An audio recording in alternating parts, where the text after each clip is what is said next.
After a long 2-week break and me slacking like a motherfucker, Hokuzono has finally returned. Sometimes you gotta close the door to open a window.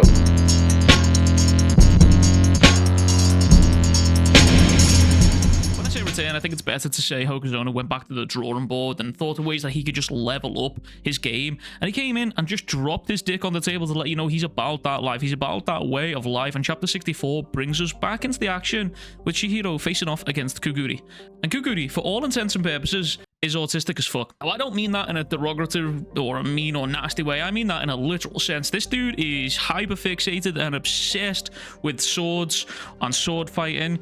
Call him a sword sexual, I guess. But in fact, we saw a brief glimpse of this personality trait in chapter 61, in which Kuguri talks to his cohort about Sojo, about how Sojo told him to deepen his understanding of the enchanted blades and how that is important. And it's safe to say Kuguri took this to heart. This man is demanding a proper sword fight with Chihiro, and therein lies the objective of this chapter, and also the objective of Hokuzono. You see, throughout the entire series, Chihiro is yet to have an actual sword fight.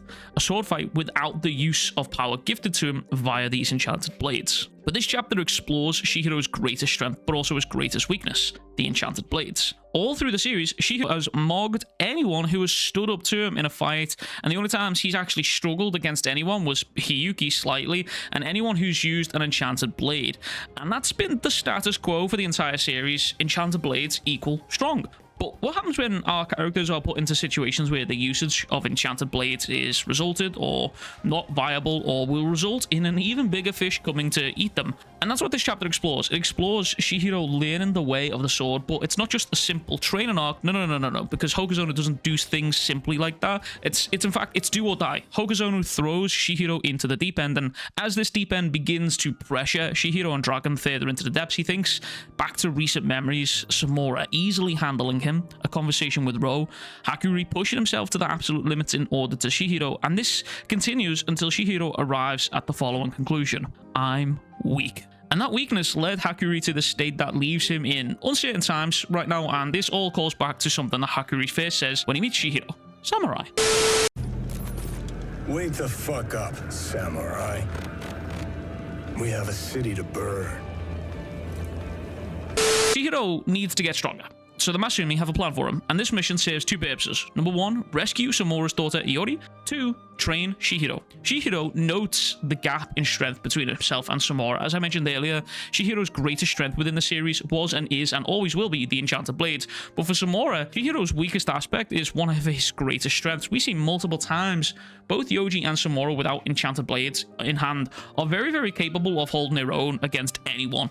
And in that shocked us in ways that us, the reader, and people of the world of Kagurabachi were shocked by this. They didn't understand this, that this was the kind of power that these guys were wielding, because we expect when the blade wielders lose their weapons, they'd sort of become somewhat defenseless, hence why they needed bodyguards, and that's why they needed protection around the clock, and that protection needed to be so dense, among other various reasons. But that was a common consensus as to why they thought this might be the case.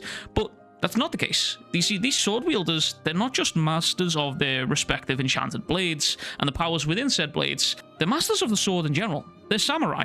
And on top of that, they're people who have mastered being able to imbue their spirit energy into their swords and their bodies in order to enhance those skills even more. And we get to see the result of this in the previous chapter of Kuguri cutting clean through a bus as if it was butter and just catching up to a speeding motorbike, for that example. But Ro explains how the enchanted blade wielders were known as swordsmen way before the war even kicked off, and then they'd had 1 to 2 years to polish those skills even further, as opposed to Chihiro's 3 years of rough fighting and just sort of figuring it out, I guess. It's just more a case of quality over quantity in this kind of situation here. But Ro summarizes their conversation by saying, you need to hone your swordsmanship to achieve greater heights with the enchanted blade. And I also noticed a little typo here. It says enchanted blade, which is kind of interesting. But Chihiro thinks about how he's never had proper training. He's only ever relied on the blade's ability. He's never had anyone actually teach him swords techniques. And as he's thinking about this, we're shown the owl ability that is still active from Samura. It's as if to say Samura's always watching. But more than that, Samura's sort of influencing Chihiro's path right now, because there's a lot of parallels that get drawn within this chapter. And I'll put a pin in that for now, but we'll circle back to that in a minute, because there are some deep parallels here. But this title card finally rolls in with the chapter being Pain become the samurai. And honestly, I really love the way Hono's hitting the title drops after like the intros. It's quite nice. The title drops are sort of kicking in the middle. I mean, for the other week, it happened right at the end of the chapter with the Samura reveal. That was pretty cool. But this follows on from Ro telling Chihiro that his sword skills will be tested, and the Masumi will do their best to cover him, but it's kind of all down to him to sort this thing out. And Kagura strikes at Chihiro with a downward slash that Chihiro sort of parries, and Kagura's strikes and movements are eerily similar to Sojo. Kagura spins back from his first slash to deliver a backhanded slash, once again blocked by Chihiro.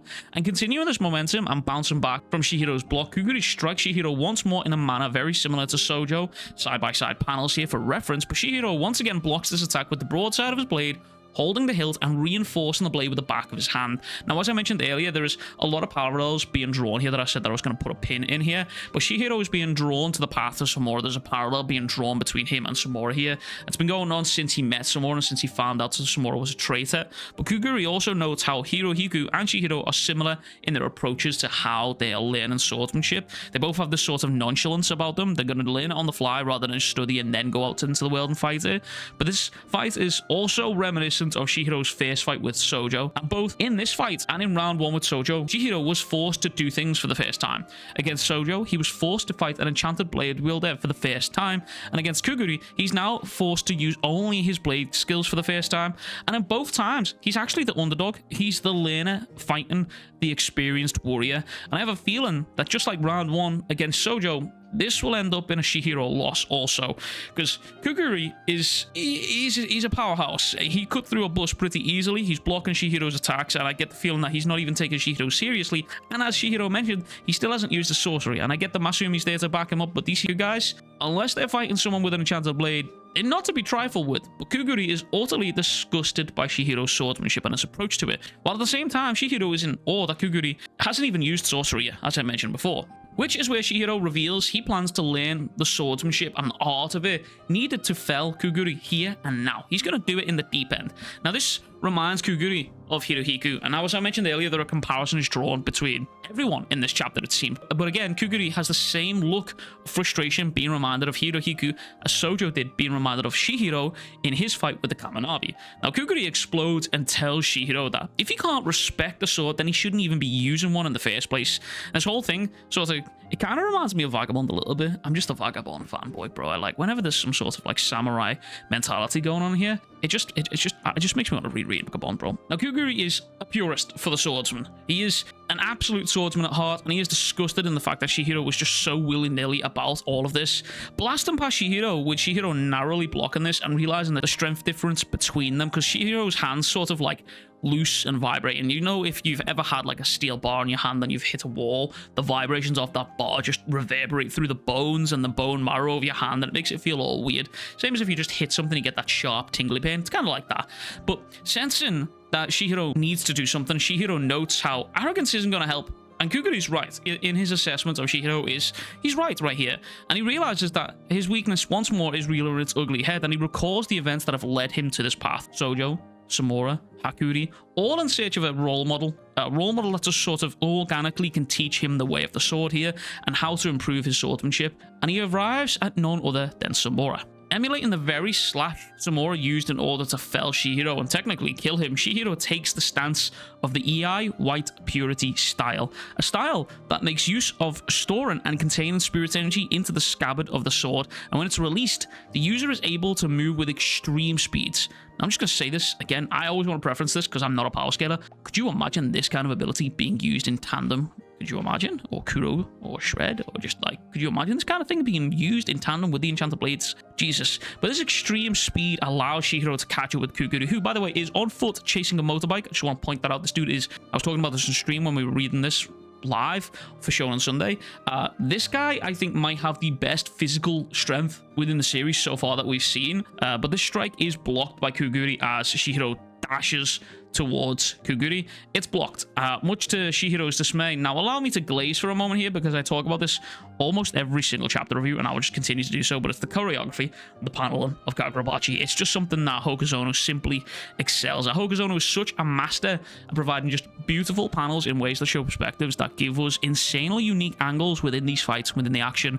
Like this panel of Chihiro drawing the blade. It's like a fisheye lens is distorting around Chihiro before he bursts off to attack Kagura. You see it a lot in anime where a character's about to hit a ridiculous amount of speed, how the lens distorts around them. It's kind of like that. And again, once those two clash, the panel from looking bottom up here from the perspective, it's kind of like drawn in a way to sort of emphasize Kagura's, like, I don't know, dominance almost, because he's blocking this attack that was full blown with a blade that he's holding backwards right now, and you can see the veins popping on this dude's wrist as he's trying to block this. Well, not trying to, he is.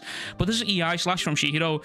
Though it's immature, it sparks something angry here, and this is the point when I first read this year that it had me reminiscent of Todo from Jujutsu Kaisen, to be honest with you.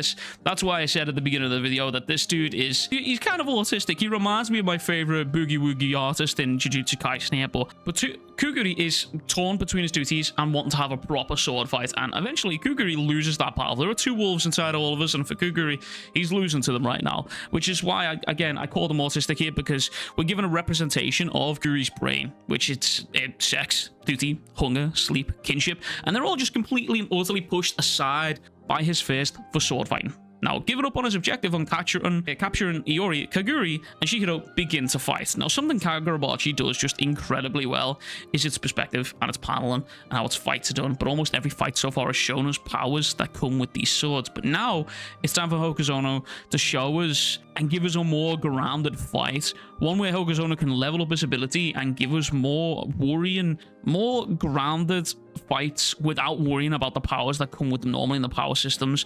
And I'm genuinely excited for that. So chapter 65, chapter 64, I'm ready for it. I'm ready for it. But anyways, that's everything from me. I hope you enjoyed the video. I apologize for not uploading a whole lot recently. I'm trying my best. I really am. I'm working on a massive Jujutsu Kaisen video. It's like 3 hours long. I was talking about this on stream yesterday, and life with Baby Wee right now is just hella busy. So I appreciate you guys all sticking around. Genuinely, it means a lot. But anyways, that's everything from me. If you haven't already, go make sure to like and subscribe. Support me on Patreon. Maybe become a channel member. All of that good shit.